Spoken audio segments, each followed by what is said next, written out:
Hello guys, welcome to 5th generation Hobby Shop and welcome to another unboxing and testing. Okay, so ngayon meron tayo ditong isang SBR FDE or the Flat Dark Earth edition ng Panther Arms, DPMS Panther Arms. This is an airgun rifle po, chambered in 4.5mm steel ball, CO2 powered. Yan, it's a blowback action rifle with full automatic, semi and full automatic po ito. Ayan, so meron siyang ROF or rate of fire up to 1,400 rounds per minute and also EPS, feet per second up to 430. Ayan, so ito yung sight niya, flip iron sight po tawag dito. Front and rear po yan. Ito yung front, ito yung rear. Ayan. Meron siyang mga markings po. Tapos, as I've said po, ito po ay chambered in 4.5mm steel ball. So, bulitas po ang kanyang bala na 4.5. Ayan, bulitas po yan. Tapos, yung kanyang propellant po is CO2. Ayan. So, bali, ang load po dun sa magazine is 2 capacity na CO2. Pero po, pwede naman po kayo maglagay ng isang piraso lang. Okay, nga lang, mas mabilis maubos pag isang piraso lang. Yan. This is disposable cartridge po. Yung CO2 niya.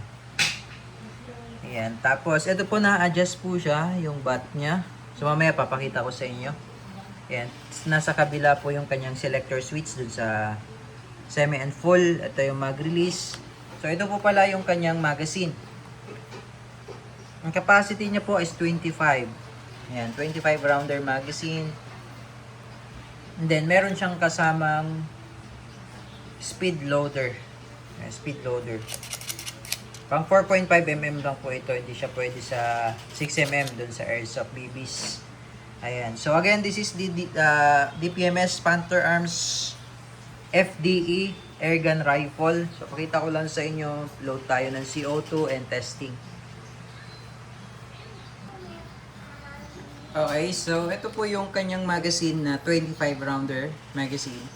So, meron siyang cover. Ayan. And open. Upward. And so, meron siyang, makikita nyo po, meron siyang dalawang slot. Ayan, dalawang slot. Ito yung kanyang Allen screw. Allen wrench. So, ngayon, before tayo lagay ng CO2, papatakan lang po natin ng kaunting silicone oil yung part na yan. So, ngayon kung gusto nyo namang isa lang ang ilalagay nyo, po pwede rin naman. Nga lang, mabilis lang talaga siya maubos lalo na kung lagi kayong naka full automatic.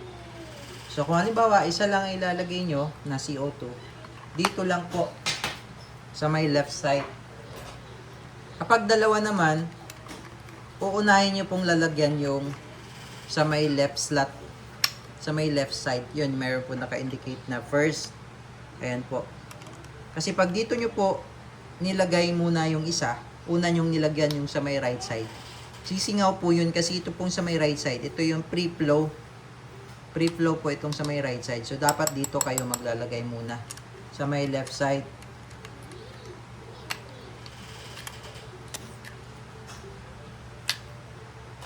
Then, sa may right side. So, una po yung left.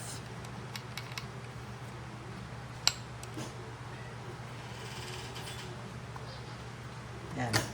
Then, ito, meron siyang lagayan. Pwede siyang lagay lang dyan. Then,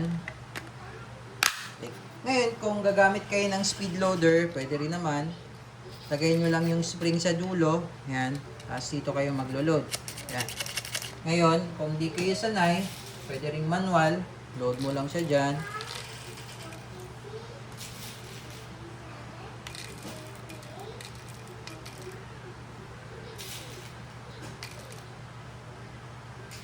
Yan. Just release yung spring.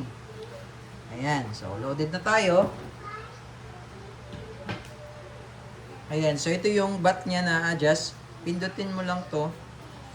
Yan. Na-adjust po yan. So, depende sa prep nyo, reference. So, ngayon, ito yung kanyang selector switch. No? Yan, selector switch. Tapos, So yung nakikita nyo po, nakalagay siya sa full automatic, no? Then semi-automatic. And then, yung safety. Yan yung safety. Yan yung semi. Yan yung, sorry.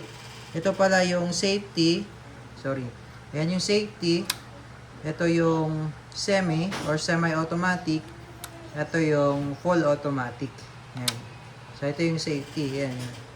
May X. Ito yung charging handle. So, pag ikakak nyo siya, yan, pag ikakak nyo, mayroon kasi yan lock. Ito. Yan, lock yan. So, hindi mo siya makakak ng ganyan. So, kailangan ipupush mo to. Yan. Yan. So, sa pagbabaklas nito, same lang din dun sa mga real steel. Sa mga totoong M4, M16, yung pagbabaklas nito, yung pin niya. Yung pin niya, dalawa. Tapos, nag-open bolt din siya. No, i-open bolt natin, no. I-open bolt. Ayan, yung katulad sa totoong barrel na nag-open bolt siya. So, paano ko ba siya ginawa? Bali, itong bolt release, pinrest ko lang tong sa baba. Ulitin ko po, no? I-press ko lang to, ito, sa baba na part, na, ito hindi yung sa ibabaw, sa baba na part, tapos ikakasa ko po, ano. Ayan. So, nag-open bolt siya. Ngayon, para mag-close bolt o bolt release, pindutin mo lang to, ito, yung sa ibabaw naman. Ayan.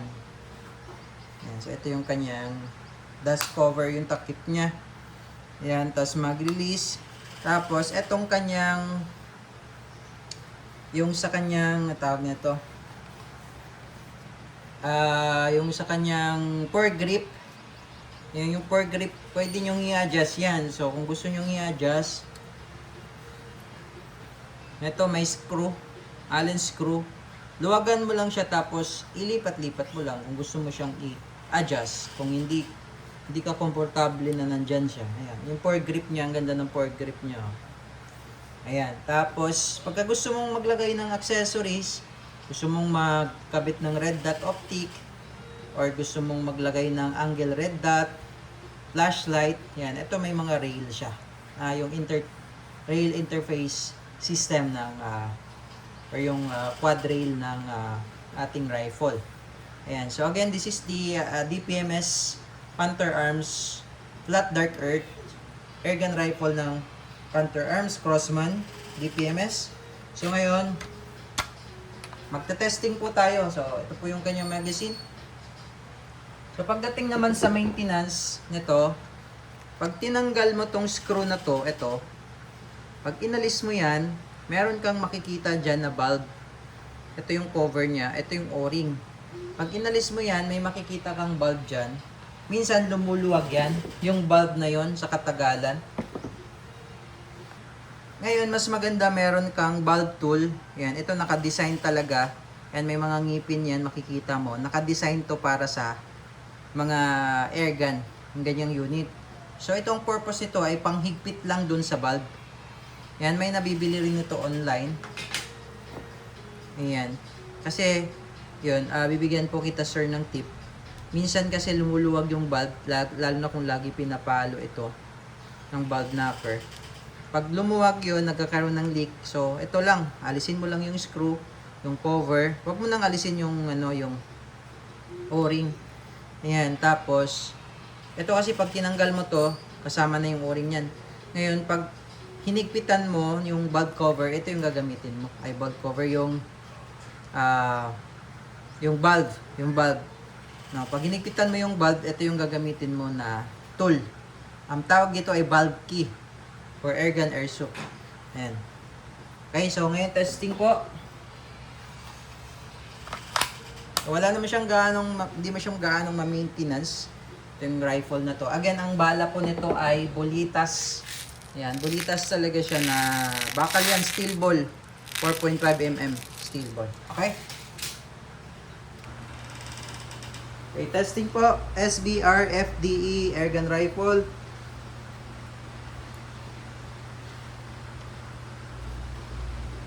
Okay, switch natin sa full auto. Full automatic. Ayan po ang ating target. Ma'am Sear. Firing!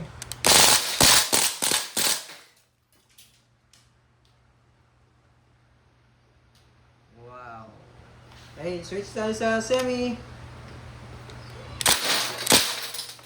Kita nyo naman yung target, oh. Okay, so yan, durog.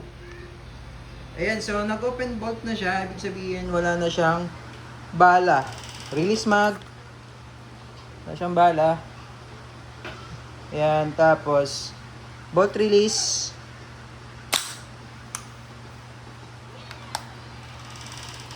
Okay, then lagay natin sa safe. Ayan, safe. Okay.